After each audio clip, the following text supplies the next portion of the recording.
BCB পরিচালক নাজমুল ইসলামকে জোর করে অব্যাহতি বা পদত্যাগ করানো হয়েছে।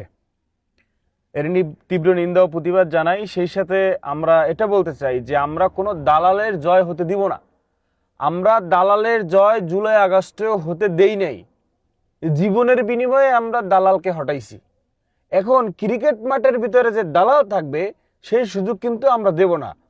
আপনি বিসিবি পরিচালক নাজমুল ইসলাম তিনি সত্য কথা বইলা তার পদ হারাতে হচ্ছে। তা সেটাই যদি হয় তাহলে আপনি বিপিএল খেলা চলা অবস্থায় ফরেনার প্লেয়াররা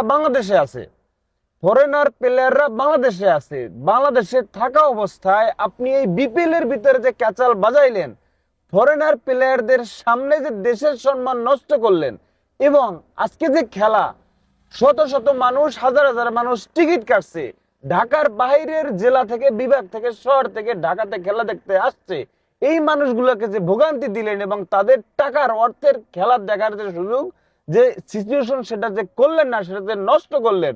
ফরেনার প্লেয়ারদের তারা তাদের পরিবারকে বলবে না, তারা তাদের দেশের বন্ধু বান্ধবকে জানাবে না যে বাংলাদেশে বিপিএল। এরকম করতে করতে বাংলাদেশে এরকম অনেক ফরেনার, অনেক ভালো ভালো প্লেয়ার বাংলাদেশে আসা বন্ধ করে দিছে। এইবারও আপনি ফরেনার, আপনি পদত্যাগ লাগবে নাজমুল হাসানের। আপনি বিপিএল চল অবস্থায় কেন করলেন? আপনি বিপিএল শেষ হয়ে যাবে তারপর আপনি করতেন।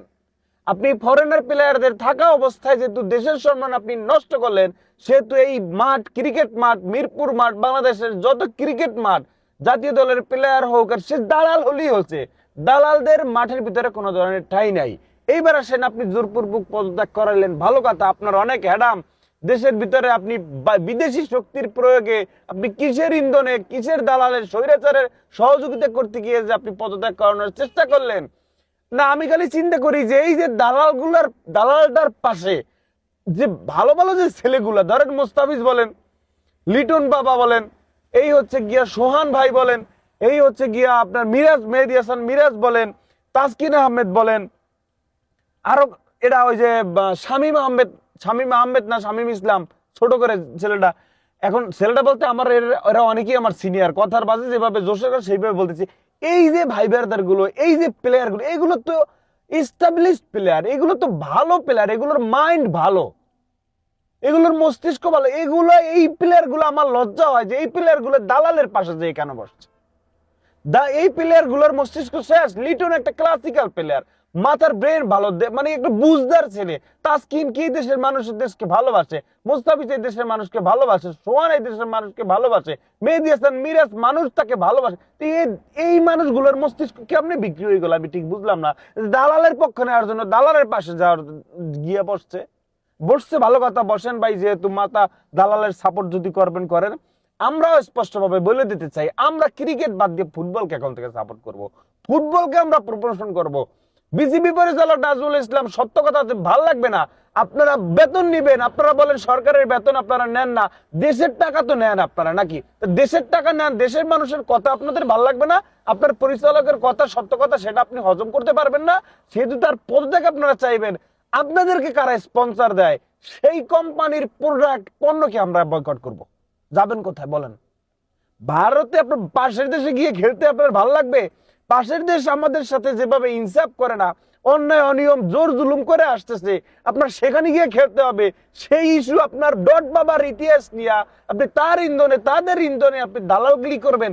দালালের ইতিহাস কবর হয়েছে ওই জুলাই আগস্টে, লাউড এন্ড ক্লিয়ার ভাইয়া। এই দালালদের সংবাদ সম্মেলন যারা কভার করবে, আমরা সেই সমস্ত মিডিয়াকে বয়কট করব। এই দালালদেরকে যারা স্পন্সর করবে, ওই স্পন্সর, ওই কোম্পানি, ওই কোম্পানির প্রোডাক্ট, ওই কোম্পানির পণ্য, ওই কোম্পানির মাল সাবানা আমরা ব্যবহার করা বন্ধ করব। একদম নাম ধরে ধরে মনে করে যে সুন্দরভাবে পোস্ট করে তারপর আমরা মিডিয়ায়, তারপর আমরা ফেসবুকে, তারপর আমরা জনগণের সামনে তুলে ধরবো যে এই কোম্পানি, এই প্রোডাক্ট, এই দালাল প্রমোশন করছে, এই প্রোডাক্ট, এই পণ্য, এই কোম্পানির ব্র্যান্ড অ্যাম্বাসেডর একজন দালাল, এই কোম্পানি, এই প্রোডাক্ট, এই দালালকে দিয়ে প্রমোশন করায় আমরা এই প্রোডাক্ট, পণ্য, এই মাল সাবানা আমরা ব্যবহার করবো। তোরা যাবি কোথায় বল? দালালের কবর জুলাই আগস্টে বন্ধ হয়েছে, জুলাই আগস্টে কবর হয়েছে। দালালদের ঠিকানা এই বাংলায় হবে না, আমরা হতে দেই নাই। জীবনের বিনিময় আমরা জুলাই আগস্ট আন্দোলনে দালাল হটাইছি, স্বৈরাচার হটাইছি।